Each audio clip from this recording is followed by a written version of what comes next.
Yes, I'm on a Chromebook now. I've given up. My Mac just made me crazy, so I've gone to a Chromebook. And I have to tell you, I love it. Yeah, Chromebooks are good. I will say this about Apple and Mac. I'm doing this show on one, and I will go no further with Apple or Mac technology because, like, I was offered a free iPhone the other day, Yeah. and I turned it down. And the person who offered to me was dumbfounded, and they were like, "Why would you do that?" And I said, "The reason I did that is because I'm sorry, I'm having a fudgicle." Feel free to stop in the middle of your story and eat. Well, it's 65 degrees. I'm enjoying my fudgicle. I like the it's good. It's good. It's good. But basically, why I said I wouldn't do it is because I didn't want to be beholden to Apple for everything then for the rest of my life, because then transferring off an Apple at some point for phones is very difficult. And I didn't want to get into that whole rabbit hole, so I stayed away from it. Now, you're a cord cutter, though, right? No, not yet. Not yet. All right, so that's the thing. So this is the thing about Apple. If you're going to be a cord cutter, it actually is the best way to go. And because I've tried. I don't know if I will be a cord cutter. I may not be. Yeah, because I mean I've tried them all, and Apple TV is by far the best of any of them, like Roku or anything like that. It's not even close. And the ability to get sports, especially in all different kinds of things, it's all so great. So. Well, all I know is that, and I didn't know this until I started investigating Hulu. Mm-hmm. Because I was interested in subscribing, because they're going to have a mini series on in a couple months that I'm really interested in watching. But that was good. You can subscribe to HBO and Showtime through Hulu as an additional cost. So I may do that in the future. Right now, the only thing that's tying me to cable is cable Wi-Fi. And that may be why I stay, for that exact reason. Well, yeah, I mean, and here's the cool thing about that, okay, because it does suck that the cable does that to you, obviously, and the reason they do that. But you can getting the simplest of forms of cable, like, just like the basic outlines of forms of cable. You enable yourself to then get onto all the stuff that you would want on a Roku or Apple TV by being able to validate yourself with cable. But as you know, Ek, being married and having another person in your life, yes. If I go away, how problematic is it going to be for that other person to operate all of these things? There is no question. The answer, you know the answer. I know the answer already. It's horrible. It's horrible in every which way. And no, my wife is, and my wife is a PhD electrical engineer. Okay, we're not talking about somebody. We're talking about somebody who invents ultrasound machines. And she has a tough time. Figuring out the Apple TV, Roku type thing as well. There's no question that you need to learn it to get it. Like, I've decided that when the day you get it, you sit down with each other and you learn it at the same time. That's the best way to do it. I don't know why, but it just seems to work that way. I know that I need somebody to instruct me on, because I've been told, like, the thing that I should get is an Android box, because I want to get TSN and Sportsnet in the States, which I can't do right now. And someone told me that an Android box is the way to go, but I have no idea what it is or how to operate. It doesn't work as well. That's very iffy. The best way to get TSN or Sportsnet in the States is to subscribe to somebody's Slingbox in Canada. Right. That's what I do. Yeah. Which is that way. But there are ways of doing it. That being said, but it's kind of like you're going into like bigger hacker area. Yeah. Because you'll come up with a way to come up with TSN and Sportsnet for a while, and then they change it. Then you have to wait till somebody else figures out how to do it, and then so it's very, from what I've heard, it's very tricky. I did want to give an update too. There's an update to what Mike and I talked about the other day, saying like now companies they send you a box and expect you to be able to hook it up, right? So Verizon did that with my mother-in-law. Sent her a box, two different boxes. Pack up the old box, send in this one. Hook it to your Wi-Fi, hook up your media server, and you're all set, right? So I went to do this Sunday, and after about 2 hours gave up, right? Because I had no errors anymore, but it still was at 50%, and I said, forget it, something's wrong. And so he's 80-something years old. She called Verizon, and they said, oh, my God, this is horrible. We'll send somebody over the next day, which they did. And an hour and a half later, the technician still couldn't get it all hooked up. That has happened. That's so funny. There is something that I think that when they think they screw with old people, because they've done it with my in-laws too, and I'm like, because I'm thinking to myself, they're calling me, in Florida, and I'm trying to talk them through installing something or trying to talk them through putting my Hulu password onto their smart TV or something stupid like that. I'm going through this thing. It's got to be easy enough to do, and and they no, it's saying this. I'm like, it can't be saying that. That doesn't make any sense. It's like, try this, and then no, it's saying that, and then I went there in Florida, and sure enough, it was doing exactly what they said. It was that, and you're right, it was completely screwed up. And even the guy said, you know what? There's something wrong with these boxes. They set you up to fail. So that's like 2 hours of my life. I'll never get that happening. Will mean that older person will never, ever, ever again attempt technology. Like that's like I agree. Yeah. That's they're going out on a limb already. This is I mean, this was the problem that I had, and we'll start the show after this. Is the fact that I have HBO on my cable, and you're supposed to qualify for their website, HBO Go. Yep. And every time I go to sign into HBO Go with my Spectrum or Time Warner password, it says can't do it. There's an error. Come back later. That's been 2 months. I've come back later. Give me my HBO Go. Or is it HBO Now, Mike? That's the confusing thing. No, it's Go. It's Go. Because I got in the same loop. It was because I was trying to do one or the other, and I was trying to do the one that doesn't that you get if you're getting it by yourself with Hulu, which is like HBO Now or HBO. Yeah. The other. No, it's Go, and it has worked before, but now it's not working, and I'm going to. Well, never mind. We will someday do a special show about watch. I want to because I've gotten this request a couple times now about how to watch hockey on that without cable TV, and because there are good ways of doing it. And I have no problem talking about it because it's not, and they're not illegal. They're not illegal ways of doing it either. I mean, there are illegal ways of doing it, but there's ones that aren't illegal. And really, it's funny. I've talked to people at the NHL about this too, and we'll end on this because it's kind of hockey related anyway. But I've talked to people at the NHL about this a lot, and they know that I'm like, Bill Daly does not want to see me come up at any one of these. If they hold a press conference where the NHL is announcing some kind of thing with MLB.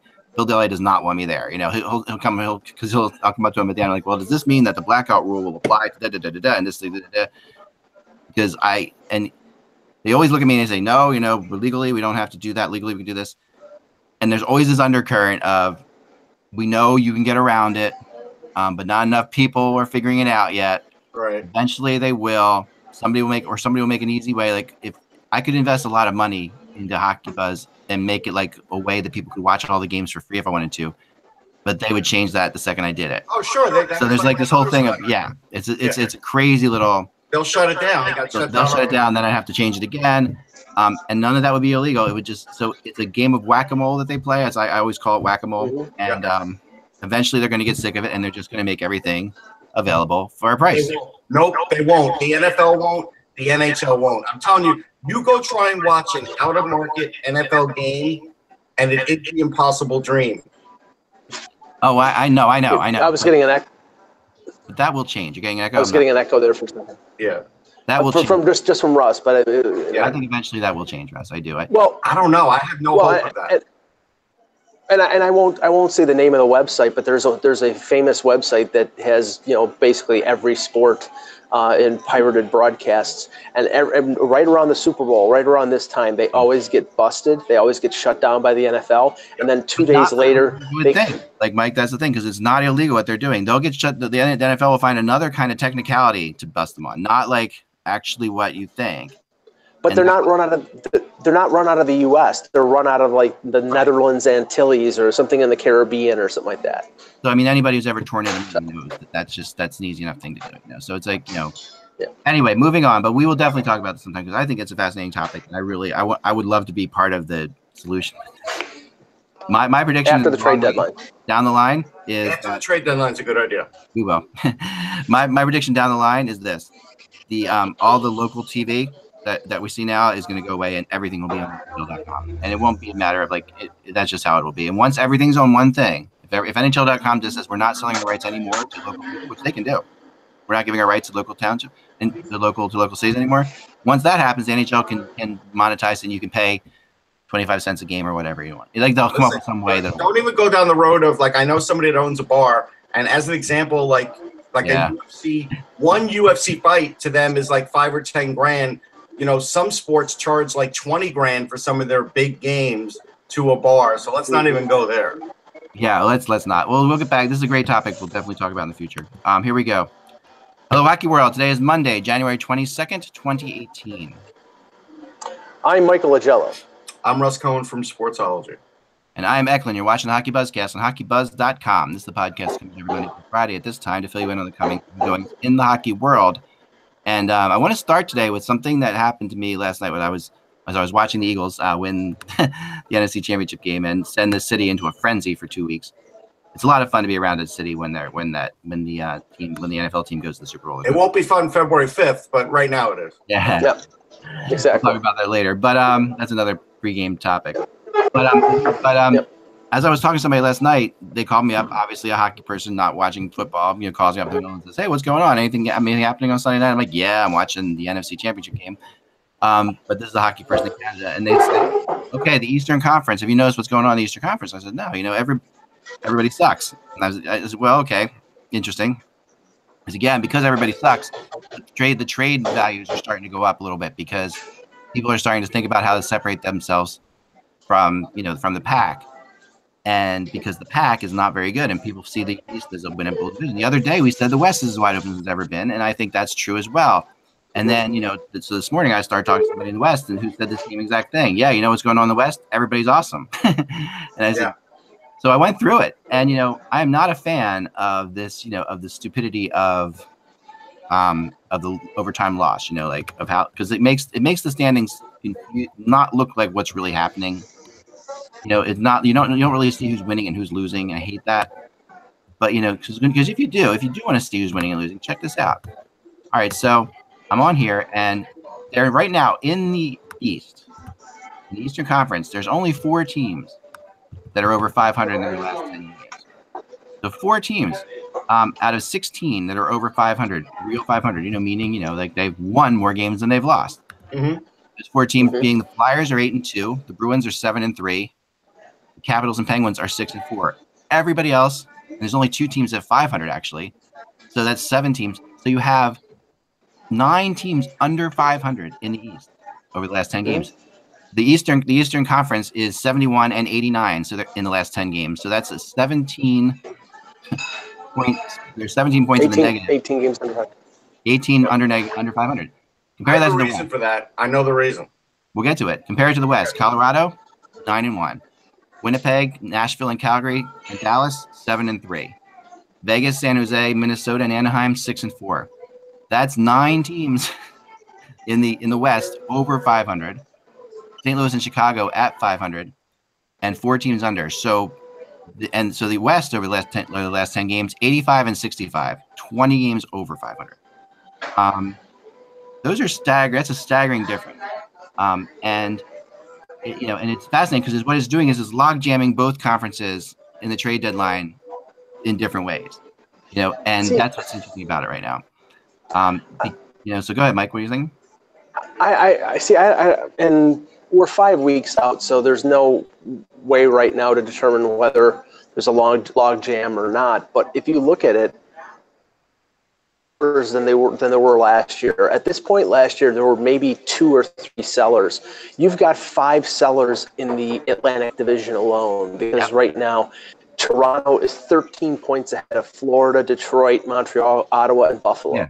Yeah. So those teams, to a greater or lesser extent, are going to be sellers. Some of them aren't going to sell a ton, but they're going to be sellers. And and maybe no one in the Metro, but you've got at least 2 or 3, maybe even 4 teams in the West.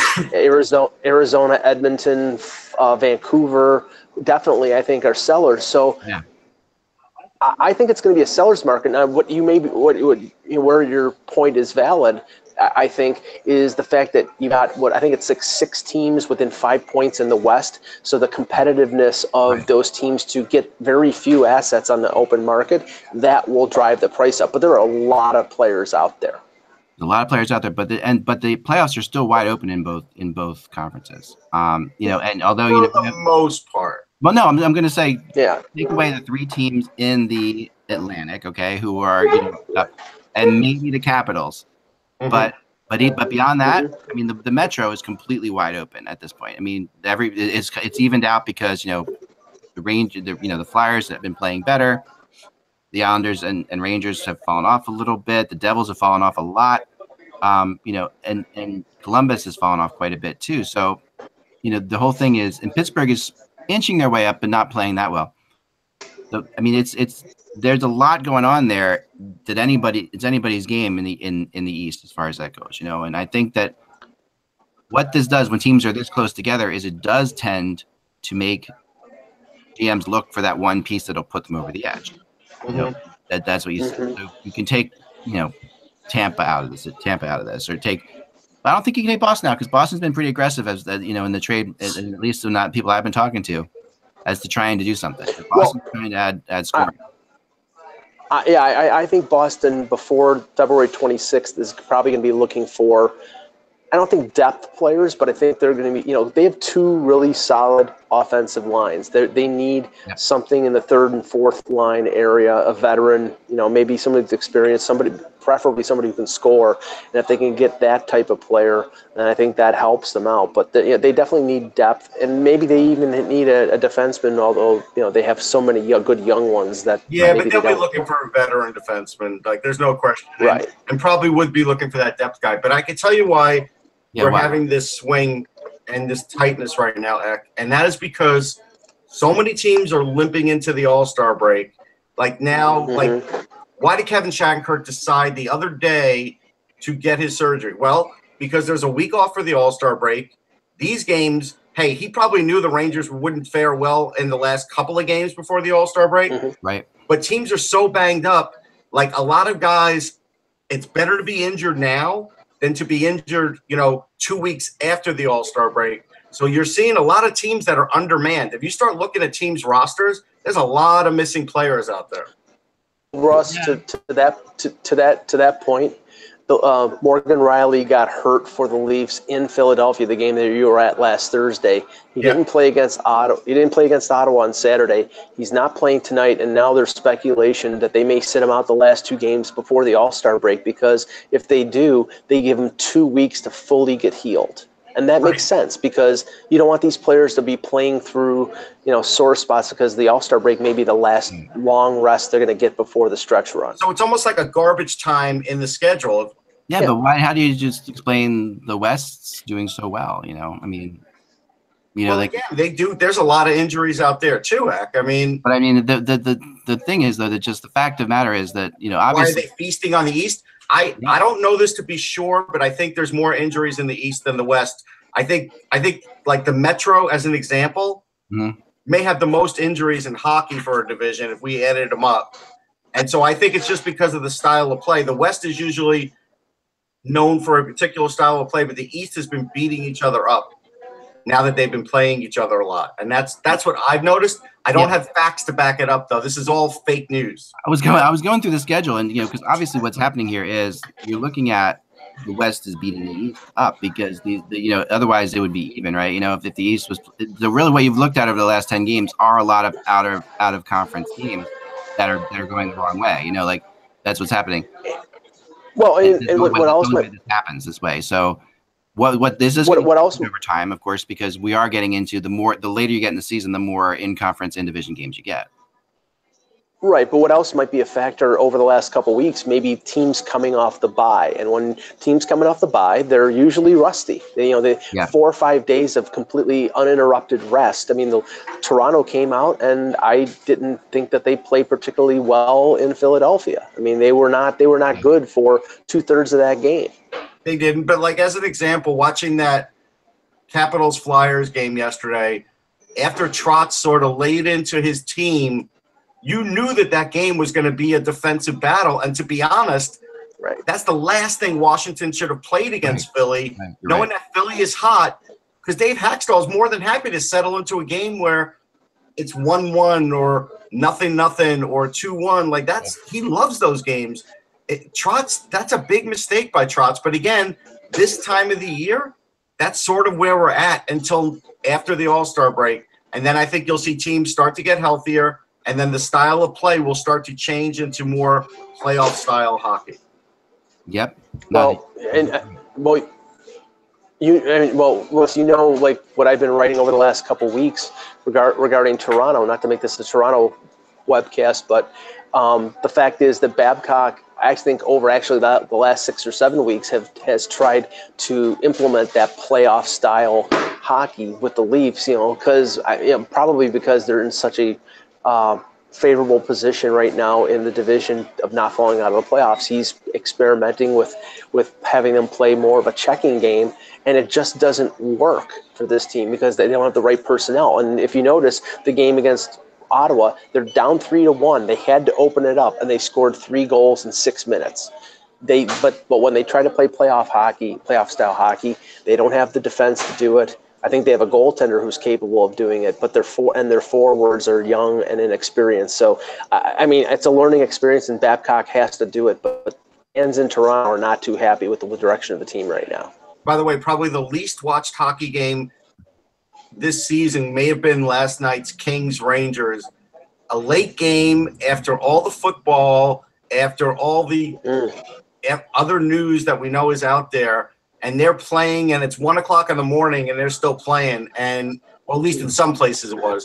And I got to tell you, that is a brutal schedule. If you're a Ranger fan or a Kings fan, you may have watched, but I guarantee you a lot of people just didn't even bother. I didn't watch it. I think I can top that one. Russ. Go ahead. The Saturday afternoon game between Dallas and Buffalo, a friend of mine took a picture of that game in the middle of the first period, and it was sort of like Slovakia versus Belarus during the World Junior. It looked like about 2,500 people. Yeah. I mean, that's bad.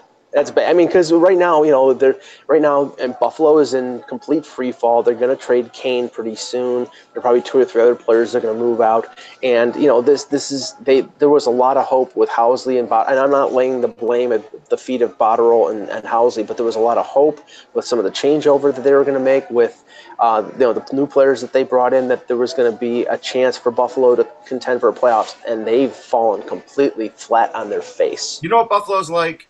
They're like when you're trying to sell your house and you hire someone to stage it, and they put in all this furniture and stuff that won't exist in that house the minute you sell it. And that's what the Sabres are right now. They're sort of like staging this team because they're all going to be sold in a matter of weeks. And right now they have to play a schedule, right? So it's sort of like a staging team. That's what you're looking at right now. Are you saying that the Sabres are an episode of Flip and Flop? Yeah. Flip and flop. Wow. Yeah, that's what I'm saying. Breaking news, and this is from the internet, so I think you'll like this a lot. I love how this is being sold on NHL.com on the Blue Jackets NHL website. Check this out. Roster move. Dun, dun, dun. Yeah. All right. And the son of Rob Ramage gets traded. Stop the presses for a roster move. The Columbus Blue Jackets have traded defenseman John Ramage. Any relation to Rob Ramage? It's a son, I believe. Son, maybe, to the Arizona Coyotes in exchange for future considerations. All right, so that was such a non-trade, like we don't even. That's your roster move. Dun dun dun. Yeah, right. Zippity doo dah. Now there was a quote yesterday, and I think it's worthy. I'm not gonna look it up because it'll take me 10 minutes to look it up. But John Tortorella basically came out and said, "Hey, we're not following our players around in Vegas, pretending like they're drinking carrot juice." He said that's what agents would like to do. We're just going to tell the truth and be truthful here and just get out on the ice and play. So basically, John Tortorella, of all people, pulled the veil back on the, hey, when we go into Vegas for the first time, I really can't control the team. Yeah. Hey, Russ, they're living on the edge. They're not drinking carrot juice. They're drinking tomato juice. There you go. How is this possible? I mean, all right. I am not. I mean, it's impossible to think you can lock down your team 100% when you're going to a city like that. It's impossible. All right. They have to get bored with it. That's what has to happen. I'm not a millionaire. I've been to Las Vegas. I've had to go to Vegas for work-related things as well. You've had to go to Vegas for work-related things. Sure. It's like it was perfect. I didn't feel like I couldn't suddenly control myself. It's like, I've gone to Vegas for fun, and that's a great thing. And but you realize some of these guys, millionaire hockey players, Western Canada, some of these guys have never been to a place like this. And so the first time, and they've got a ton of money in their pocket. I've never gone to Vegas with a crap load of money in my pocket. Maybe that would be different. That's what happens. They're at the tables. They're seeing a show. I mean, Marc-Andre Fleury was on the midday show today basically saying he has to keep it under control because everybody wants to visit him. Everybody wants to go out and party. And so, like, when you're dealing with 1 out of 82, it's a real factor. It is. Yeah. I guess. I mean, I can't imagine. I mean, I guess looking at some of these Canadian kids, they're probably never going to go to Vegas just because it's like, right. Why would I go to Vegas, right? Like I mean, and they had teammates that are egging them on, like there's always. You probably have to worry more about the people on your team that aren't like the crazy partiers, because the crazy partiers go to Vegas 3 or 4 times in the summer or whatever and don't care about going. So you probably more have to think about the guys who would never go on their own, but now they're there. So I guess. I mean, go look at Mike Commodore's post, and then you'll realize what might happen when your team goes to Vegas. It was quite the post. Yeah, okay. I want to check it out. I haven't seen that at all. Oh, yeah. No. Mike Commodore sort of, pulled the veil back on just like what a typical conversation might be like just before you get to Vegas and when you're in Vegas before a game. Wow. Yeah, they normally reserve Mike Commodore. Really? No, he's kidding. Yes. All right. Moving on. Anyway, a little bit of so as far as the trade rumors go, there's a couple things I've been looking into. The one thing I think that seems to be gaining momentum in my book is Galchenyuk and the Columbus Blue Jackets, which is that's interesting. Yeah, the more people I talk to, the more people seem to think that is going to happen at some point, whether or not. But they're going to have to trade a center. They have centers. Unless they're making him a winger, I mean, why not break him? I mean, we just accept the fact that Galchenyuk is a winger / center at this point in his career. I mean, okay, he's a winger. He's a winger. I mean, after Michel Therrien and Claude Julien have determined that he's a winger and he's not defensively responsible as a center, I think I'm not going out on a limb to say John Tortorella is going to say he's not defensively responsible. So I think he's a winger, and Columbus needs scoring. But what's interesting here is a couple weeks ago, Nick Kyprios floated, just out of the blue during one of the Saturday night headlines broadcast, mentioned that Montreal is very, very interested in Pierre-Luc Dubois. And then somebody else on the panel mentioned Galchenyuk. And it's like, okay, well, Galchenyuk and what? Because it's going to take an awful lot more than just him for a former 3rd pick overall who's, 19 years old? Yeah. Yeah, I think they can get Galchenyuk and something pretty significant. And if they want to make that trade, it depends on, what Kukalainen really and Zito and the rest of the characters there really think of Dubois, right? I think I've been impressed by him. I think they did the right thing last year bringing him in. They went out on a limb to pick him. Remember, they really went hard to get him. So they picked him way earlier than anyone thought they were going to. Maybe except for you, Russ. Right. I mean, you thought that you could go that high. So I think that, that when you think about that, them trading him becomes less likely because of the fact that they really must feel something strong for him to have done what they did. Mm-hmm. And they haven't given him that much of a chance in the NHL yet. This is the first. I like Dubois. I like what I've seen, but the thing I question is literally less than a year after the Habs have traded one of their best prospects, who's now a top pairing defenseman in Sergachev, for a forward in Drouin, who they tried to convert to center. They're going to trade for a young forward who played most of his junior career on the wing, who is being converted to center. I mean, at what point are you going to get yourself a center, Montreal Canadiens? Yeah. Well, all right, let's be real. Pierre-Luc Dubois can play center. He's proven he can play center. I personally don't think he'll go in this deal. I think Jarmo Kekalainen likes him way too much to trade him for anybody. Yeah. So I think it's going to be somebody else in this deal, and it won't be Wenberg, because Wenberg still is their top guy regardless. It's going to be a defenseman. Could be a defenseman. It could be a defenseman. I would think it will probably be a defenseman and maybe like a Sonny Milano. I think that's what you're probably looking at because there's a lot of offensive upside with Sonny, and he's not getting a chance with Tortorella. And if he gets a chance with Montreal, he can put up some points. Yeah. And so I think like a Gabriel Carlson, maybe Gabriel Carlson. I mean, that's a possibility because he's a guy that's sort of in that tweener role where he's not a great offensive defenseman. He's not. He's a really good puck mover, a really good defender, and a really good skater. So that is something the Montreal Canadiens could use. And he's big. He's monstrous. He's 6'7", isn't he? No. He's like 6'3". I thought, okay, I'm thinking of somebody else on their defense that's monstrous, but okay. Yeah. Okay. I saw an interesting article, but before I get to that, a couple players on waivers today. Nothing really big, but David Booth is on waivers, and I think that 6'4", Mike. Okay, so David Booth on waivers. Michael Chaput. Yeah, he used to be a Flyers pick. Yeah, Vancouver's on waivers. David Booth, I feel it's just a shame. David Booth is one of these players I just had such high hopes for, and I thought was such a. It's just too many injuries. But such a natural natural goal scorer. Just like that sucks. Natural goal scorers don't have careers they should. He was never the same after that concussion. Yeah. After that big hit, he was never the same. I mean, he's had a laundry list of injuries though. Besides that. But remember, I think he had like 30 goals for Florida that year. He was scoring like goals in big bunches, and then he got concussed. I can't remember who hit him, but he got destroyed, and he was never the same after that.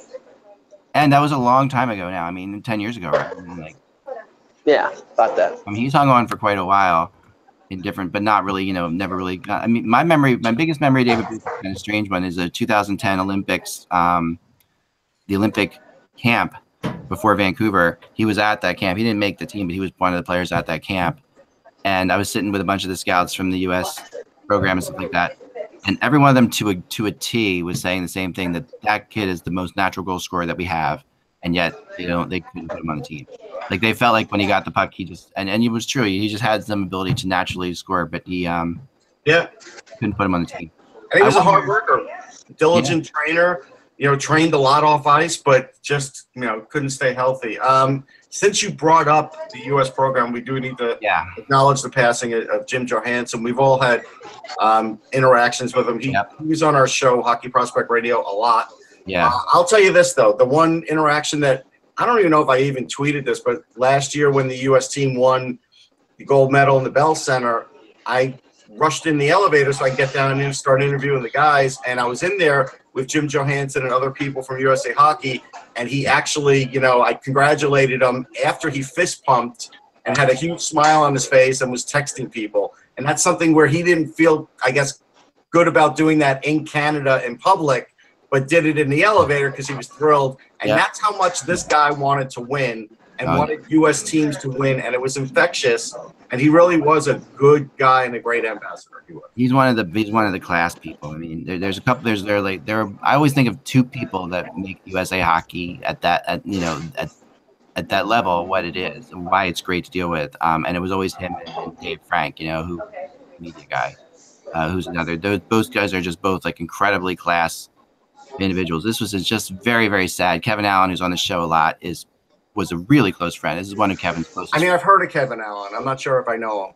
He's one of the closest. He's one of Jim's. By the way, birthday today. Happy birthday, Kevin. It is Kevin's birthday. Yeah, yes. Might be on the show tomorrow, perhaps, or sometime this week. But Jim and Kevin were as close as you could get. And a couple times when Kevin's been on a show and he's talked about USA Hockey, he's talked about things he's talked to Jim about. So yesterday, when he heard the possibility, I was texting Kevin. So Kevin wasn't getting back to me at all. And when Kevin wasn't, we couldn't say anything. He knew really early in the morning. He told me, but they couldn't get a hold of the whole family or whatever. And I so wasn't putting anything out there to anybody at all. But when he wasn't texting me back, I got really nervous about it. But yeah, it was just one of these things that it's just horrible. 53 years old, and going into the Olympics right now, which is something he put a lot of work into putting this team together. Oh, sure. This was harder to put together than any previous team. I can tell you that. I mean, he's the general manager of this team. Think about the general manager of a team going into the Olympics right now. He is their GM, and that's a really it's a big deal. And I think also that he was looking forward to the future because in a lot of ways, what happened at the World Cup of Hockey, where, you know, you had the older guard sort of moving, not doing very well with Team USA, and perhaps people talking about how they had to move out. You know, I thought this Olympics was a bit of an audition for Jim to maybe run the World Cup teams in the future. Is he going to help run those things? You know, because he was taking over. Because, you know, when the U.S. had the NHL players in it, you know, you'd get that group of NHL people. You know, Brian Burks and Lombardi and Lombardi and Brian Burke mainly, a little bit of David Boyle maybe, that were running this thing, you know. Jim was always part of it too, but he was the one who wasn't the NHL part of it. He was always the USA hockey part of it. So yeah, really sad. I hope his family's okay, and I know the players on Team USA. It's going to be a very emotional thing. I'm sure they're going to have young kids. It's terrible. It is. Sure, they're going to do something for him on the USA jersey. Yeah, I heard. University of Wisconsin did yesterday. Apparently, I think with the help of the Blackhawks, because maybe the university can't produce, you know, patches and things that quick, but they had a JJ patch on their jersey. So that was nice that the Blackhawks sort of helped them out. They're going to do something in the Olympics for that with that too. Sure. There's going to be some kind of honorable thing. I mean, Jim's been at so many Olympics with Team USA for so many years. You know, he's definitely the one. You know, he's the one you said. I mean, he's the guy. He's the guy behind the scenes. The guy. If you wanted a guy to just promote your hockey movement, he was the guy. He changed USA hockey. He did. Yes, he did. And what was so great about him was the fact that he didn't just. I remember he would always. It wasn't just about the Olympic team either. He was about no all the USA hockey things. It was everything. Right down to, like, you know, he held. I went to a thing that he held one time about for coaches of youth hockey and how they had to teach more creative stuff and stuff like that. Like all kinds of stuff that they had done. Yeah, so it's just sad. I mean, we don't. A friend of mine who was in the Army, a box set of like the World Championship, because he had sent him an email saying, "Hey, is there any way for me to watch this?" And he made a one-off just for this guy because he was defending our country. Like he did things like this all the time. Yeah. Well, you can tell how much of an impact that he had on, you know, on the players, you know, the young player. I mean, James Van Riemsdyk talked about Jim Johansson in the morning after the morning skate today with the Leafs, and Austin Matthews. You know, he sent out a tweet and he talked about him as well. You know, these were players who were in USA Hockey, who played in the under-18s or played in the World Juniors, and they know him, and they genuinely were shocked that he passed, and that, you know, the impact that he had on their lives. So you can tell how important he was to the world of USA hockey by the way that they reacted. Yeah, there's no question. I mean, and especially important, I think, in terms of, I'll stop with this, but I think in terms of the fact that there was this NHL influx into USA hockey with the Olympics, and he kept the balance that separated the NHL from the USA hockey. I just felt like he was the guy who didn't let the NHL come in and just run the entire thing. Kept some of it as we're our own thing here. This is USA hockey. This is not the NHL's thing to come in and just take over, you know, for the Olympics or the World Cup. And he was always a part of it. He always worked with them, but he also was kept his own thing too. And it was way more important at lower levels than that. You know, like that's the big thing. I mean, he was part of the higher levels, but so vital to like the, you know, to the tournaments of the U16 tournaments and things like that. You know, U15, U14 press release. I want to switch this just for 1 second if we can, because we've been getting bashed lately for not talking about the Avalanche. Here's what I want to say about the Avalanche today. Nathan MacKinnon is as great as I ever thought he would be as a hockey player. He's a Hart Trophy candidate in my mind. And, you know, we'll talk about them more after the All-Star break for sure. They're on a really nice roll right now. I've been saying all year, and I don't think I maybe was one of the few, Mike, right, that thought they could be a playoff team, and I still think they could be a playoff team. And so, like, you know, we're not going to talk about them every minute in depth, but they do get mentioned on the show. They do. No, and you know, since they're playing here tonight, you know, and I obviously follow everybody in the league. I mean, that number one line that they have of Landeskog, McKinnon, and Rantanen, I think it was 139 collective points so far this year. McKinnon just won first star of the week. He's second in the league in scoring behind Kucherov. But the thing that's surprising about them right now is, their defense. Barry was out for a while. I don't know if he's back. Guys. Yeah, Eric Johnson's having an incredible year. They got Gerard in that trade. Guys like Mark Barberio and Nikita Zadorov are actually playing well for them. And Jonathan Bernier, with Varlamov hurt, Bernier has won 8 games in a row. His save percentage is .950, and his goals against is under 2. It's like, I mean, you would think that they would be having to ride the back of Varlamov like they did a couple years ago to make the playoffs, and they're doing it with Jonathan Bernier. So there's got to be something. Really great here too. Yeah. Bernier has always had this in him, and he has the ability to get very hot. Very, very hot. And this is the record for a winning streak by an Avalanche/Nordique goalie is 11, which Patrick Waugh holds. So Bernier's at 8 right now. Yeah. And on this show, because he's on my fantasy team, and Mike knows this, I have mentioned Mikko Rantanen ad nauseum for the last 2 years. Yeah. Yes. Well, the last year, yes. Tough team. I mean, they've been a tough team to talk about because they really, really went through such a crazy time. They're like a boyfriend who went. They're like a guy that Okay, so they're like this guy that that went out with this crazy girl for 2 years. Like the Patrick Waugh thing. It just was hard to hang out with the Avalanche for a while there. Everything was so strange and so bizarre. But it took them a while to get out of that too. And it took them a whole year to recover.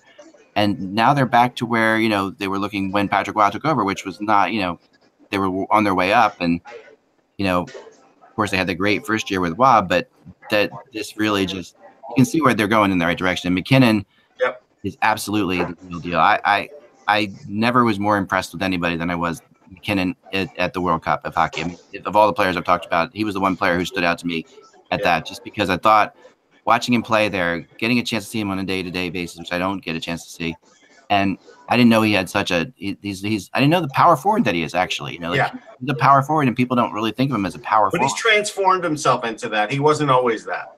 And yet on that under 24 team, he was one of the tough guys. Yeah. And he was getting his nose dirty and stuff like that, and not afraid to go in and score dirty goals. I like that part of him. Well, you notice for us that all the talk about Gabriel Landeskog being traded is gone now. Yep.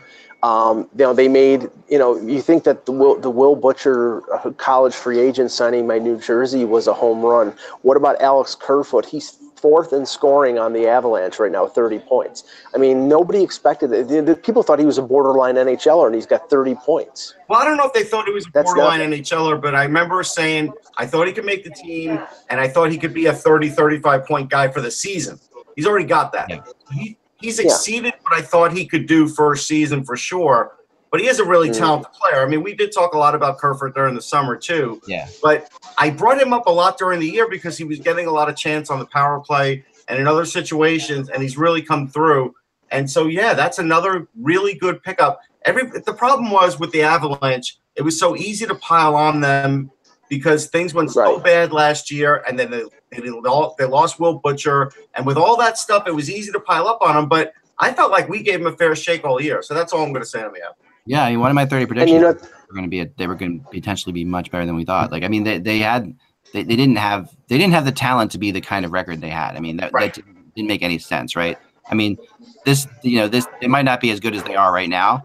But they definitely weren't as bad as they were last year. So it's like somewhere in the middle there is where the Avalanche lie, and probably more towards a good team than being a bad team. I mean, they've got, especially with the young players they have.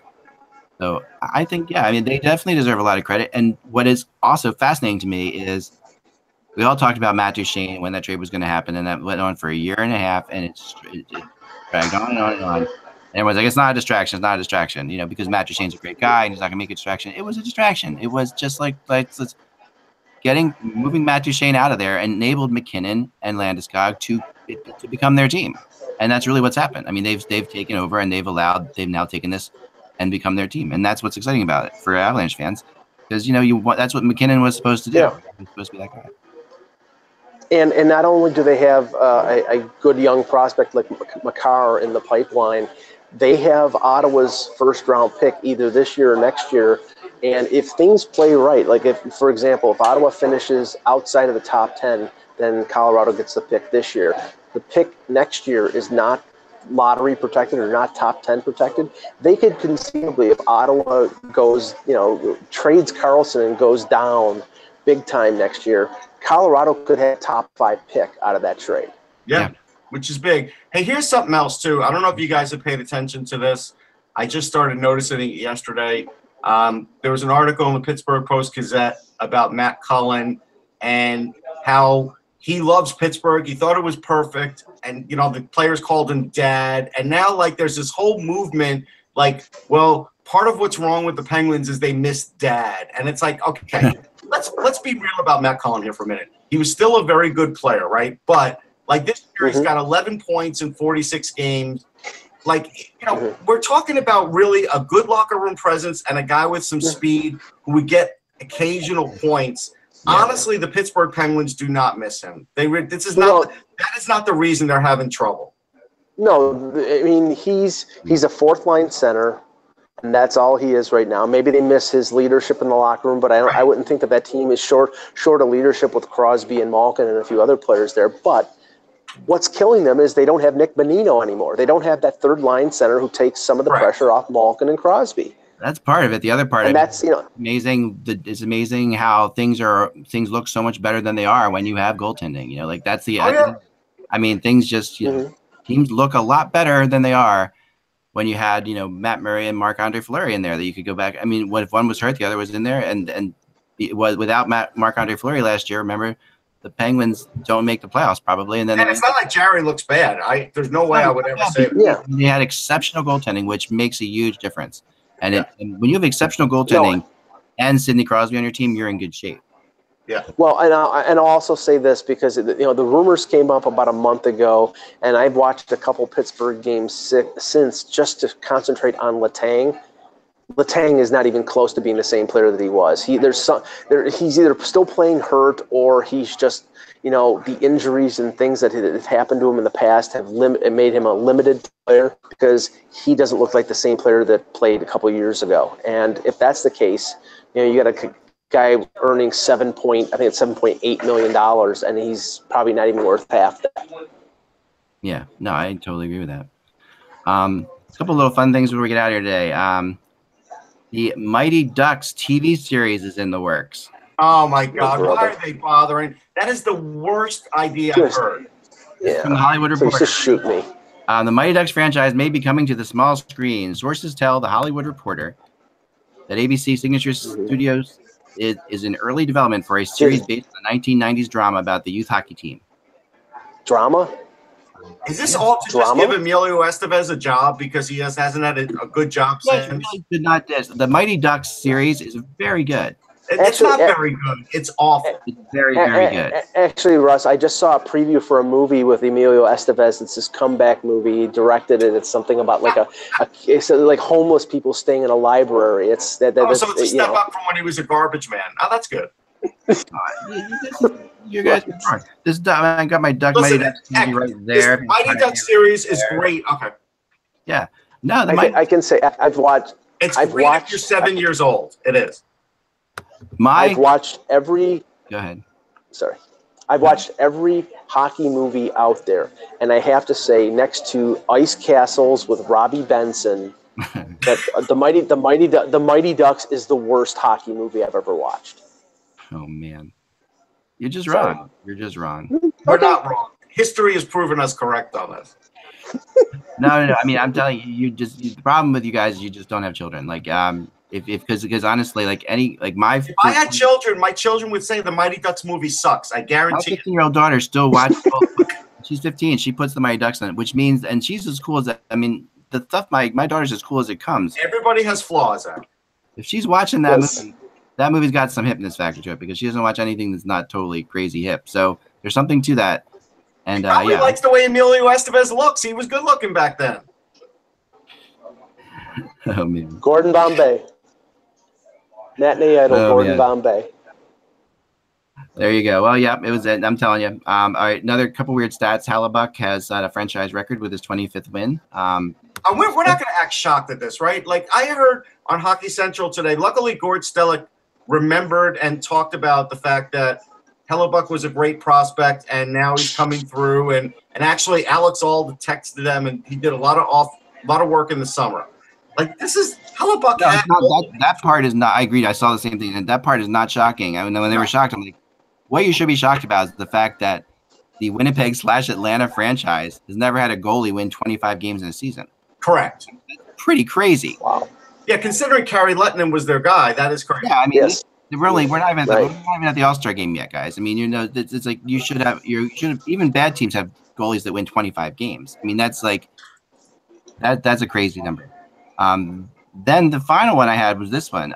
You guys know I'm an Aaron Dell fan and really feel like, I think that he's going to be a good goalie in the NHL. And I think he's going to have a really big future and will be a great UFA defenseman this summer.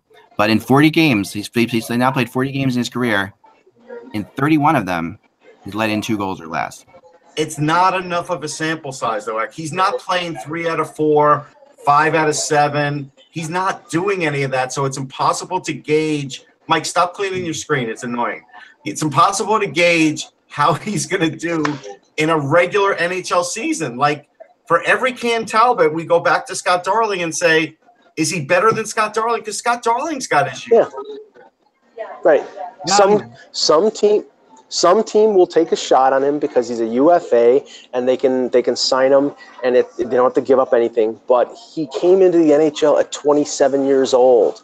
More than likely, that means he's not a number 1 goaltender. Now, there are situations where somebody has, like Tim Thomas wallowed, in the minors for years and came up. That happens. But right now, I mean, he's an unproven commodity. And, some team like Carolina did with Darling is going to roll the dice and sign him for $4 million a year. And it could be a good move, but it also could be a disastrous move. Because right now, I think that's what is going on with Darling in Carolina. I don't think it's been a good move for them. I mean, if George Plimpton were still alive, he could literally go into the net one night for the San Jose Sharks with Aaron Dell's uniform, and probably people would not even know the difference. I don't know. Got a quick rumor before we go here, but I appreciate the try, Russ. I gave it a shot. Pajot, people know, has been one of the players that Ottawa has been looking to possibly move. Just got a text that somebody heard his name connected to the Pittsburgh Penguins today. So I'm gonna look into it more. But what do we think? You're not even gonna get Daniel Sprong for Pajot. You don't think so? No. Well, he's signed for another 3 years at over $3 million. So, but let's look at his body of work.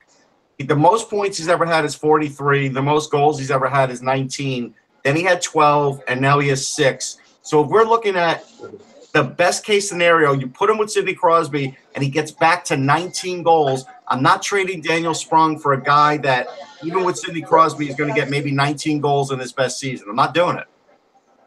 But if Ottawa's trading Pajot, this is cost cutting 101 by Eugene Melnyk. Yeah, I guess so. I mean, I'm one of those people who thinks Pajot is one of those kids who will be better with skilled players, and I think that if you put him with Crosby, you'll get a lot. You know who they'll get for him? They'll get Ian Cole. That's who they'll get. That would be no. He's a UFA. They wouldn't trade him for that. Well, no, but that may be all they can get, and they might flip Ian Cole then. I'm just saying, Pajot is not going to get a major. He's got 15 points. He's not getting a major play here. Yeah, but he's not getting a 28 or 29-year-old rental defenseman. You would have to get more than that for a young forward. If I got Ian Cole and I flip him at the deadline, I will get more than if I trade Pajot straight up, guaranteed. You don't. Okay. I dispute that. But I think Pajot would really surprise you if he got onto a really good line with skilled players. I think that Pajot could really. He was on a really good line with skilled players. He scored 19 goals and 43 points. That's the best you're going to see out of him. No, I think that was a half decent. Right. I don't think that was. I think Pajot is the Wes Welker of NHL forwards. Russ. I don't even think he's Wes Welker. I'm not even sure he's even that. Wes Welker. I'm going to call him the Vinny Prospal of 2018. No, Vinny Prospal was better. Come on. I don't know. They're very similar to me. Let me look up Vinny Prospal. Hold on. Well, now I'm executive challenging you on that. Well, you can executive challenge. I'll throw out my 2 crazy stats that I have. Then we're out of here. Yeah, Vinny Prospal had seasons of 25 and 29 and 22 goals. No way. Not even. When he got on a team with skill. Before that, Prospal's numbers were not nearly there, and he spent a lot of time in the AHL. Even with the Rangers, he had 20 goals. He moved around. Pajot is not a 20-goal-a-year guy. He is not. But Prospal's, remember, I'm not 100. Prospal's first year of any significance in the NHL, he was like almost 27 or 28? Like he wasn't that old. He was in the KHL. I mean the AHL. 1999-2000, he had 22 goals. So let's see. He was born in 75, so he was 27. Yeah, you see. No, that's not right. I'm not 100%. He was 24 years. Go ahead, Mike. 100% sure here, but there are a number of tweets that just came in regarding Charlie McAvoy. I'm assuming that means that McAvoy is being named to the All-Star game to replace Victor Hedman. That would make sense. Yeah, that was possible today as well. The Metropolitan Riveters have won 10 games in a row. Russ, in the National Women's Hockey League. What about the ending? It broke up. What about the end of Metropolitan Riveters have won 10 games in a row. Oh, well. Actually, I saw that they were playing on Twitter the other day, and I thought that was a nice breakthrough for them. No, that's good. I mean, I will not follow their season very much until the very end. I admit it. Yeah. And William Karlsson's 26% shooting percentage, with Vegas, is the highest mark. Which is crazy, but he is a good player. I know, but it's the highest mark by a 20-goal scorer in over 20 years. Yeah, that's a little crazy. 26%. That's nuts. All right, guys, all the time we have for today. Enjoy the game tonight, Mike. We'll be back again tomorrow. Thanks so much for supporting us. Thanks for sharing the word, and more trade rumors to come later today on my blog, and more tomorrow, I'm sure, and we get into. And Vinny Prospal is a better dresser than Pajot. No question there. Show, please. No question there. Remember that the buzz, it is just hockey. We will talk to you tomorrow. Enjoy, guys.